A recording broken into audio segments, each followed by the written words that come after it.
Okay, so we're gonna do a quick tutorial setting up the Loadless timer for the 6th gen Trifecta game. First things first, in whichever folder splits and layouts for livesplit, you need to add these 3 files, BAS files, whichever ones, whichever game you're playing. I'm going to be using HB2 PS2. Show up how to set this Loadless timer up. Basically the same thing for the other 6th gen games.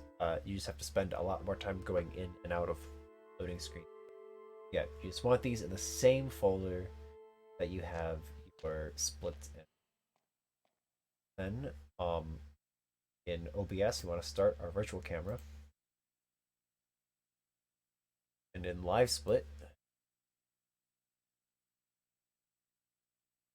better spot. I have to keep back and forth to the. We're gonna add control video auto split. Double click on that to get the settings. Okay, game profile. It just matches whatever game you're. Capture device. It'll OBS virtual camera. Go to scan region. If you don't see area with the game preview, the spot will move around as I move Harry. You don't see this. First, make sure you have virtual camera on, and if it's still not showing up, your layout, switch layouts, switch back.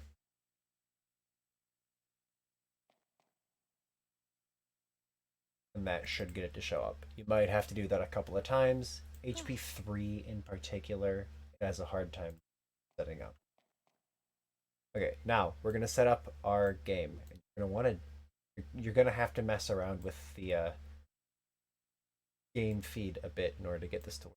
So first, take the game window exactly how it is, uncropped, unstretched, all of that jazz, and put it exactly where you want it on screen. Form, edit transform, and I'm open because we're going to use the size right now. We're going to copy that over 1840 by 1080.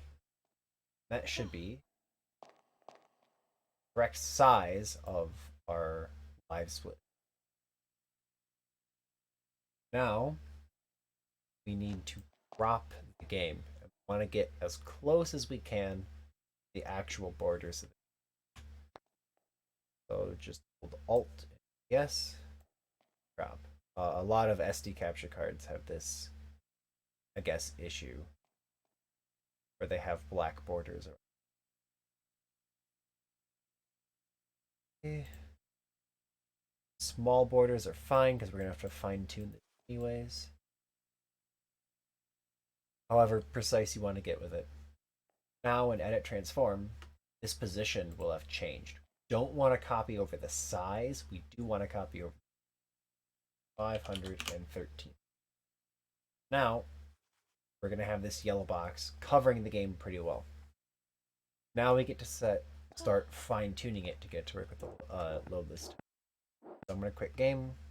PS2, we can use this load game screen as a neat little preview. We're getting everything positioned correctly because this word load in load game is the same spot as the load in loading screens. This little blue bar is what we're basically looking at to make it a match. So, fine tune, you're gonna want to go preview type, features, preview features, and whichever matches whatever you're doing. You might have to switch between always update. Doesn't always update this XY width and height for features unless you switch tabs. And show comparison. So we've done a pretty decent job of lining everything up. You can see we've got this blue and orange, and we want to get rid of as much of the orange as possible. So I'm gonna change the width and height in order to get this to line up, and you want to change these by pretty drastic amounts. So the orange is a little too narrow, so I need to lower the width. I'm going to do this in intervals of 20 until I get it to work. Closer.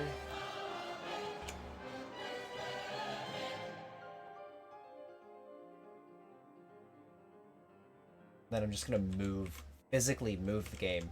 You can move things 1 pixel at a time by pressing left and right in OBS after selecting something. We're just going to move this around a bit. Close. It's pretty close. We're going to go another 10 short.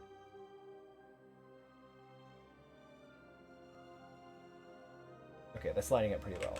And vertical. Okay, so right now we've got blue text with a thin orange border. That's about what we're looking for. Now, since we've pressed left and right a whole bunch, moved around the game a bit, things aren't going to line up perfectly. So whatever position we have right now, we're going to have to change that. So click on the game. Or yeah, again, transform, edit transform. I left it open the whole time, so it's down here. Right now it says 507 and -3. I'm going to click the game, drag it, lock it back in its position. And that changed. That went up by 6, that went up by 3. So we're going to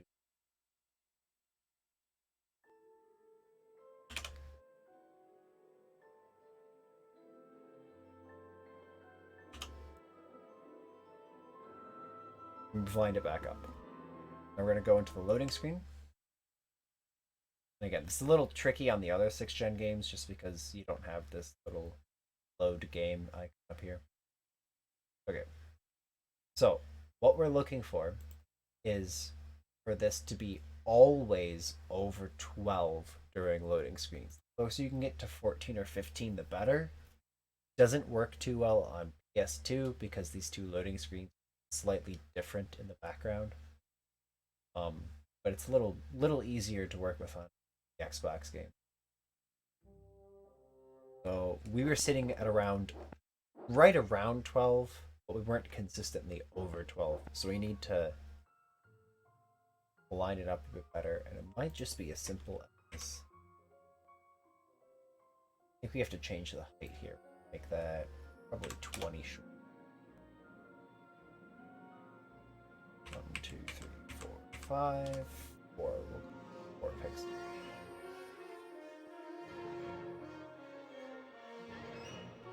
That at 7. Try again.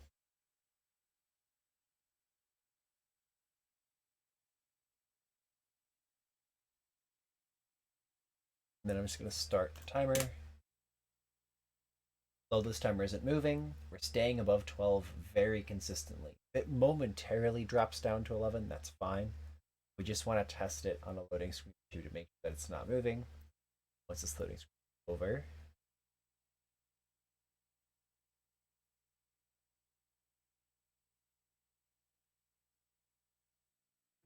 start counting again.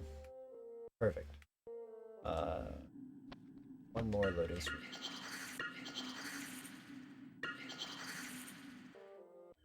Yep. Like it's working good. Again, the auto splitter is looking at different things. Determine loadless for each game. So PS2 it looks at the loading text. HP3 it looks at the loading text. HP2 6th gen it looks at the snitch in the top right corner. The snitch in the top right corner on the load game screen and on the pause screens is in a different location than on the loading screen. So you need to make sure that you're going into the loading screen, get it to set up right. One last thing. In order to get the timer to actually pause, we have to be comparing to game time. If we're comparing to real time, it won't work. So you either want current timing method in here, and then we'll change. Okay, yeah. Either want game time here, or current timing method, and right click on live split, compare against game time. Either one of those will work. It's a matter of preference. But if those are set to real time, then the timer's just gonna keep counting like. If you want one more metric to look at, check if your loadless timer is set up correctly, go to this features tab, and we're looking at this value maximum and minimum. On a loading screen, this should be above 92.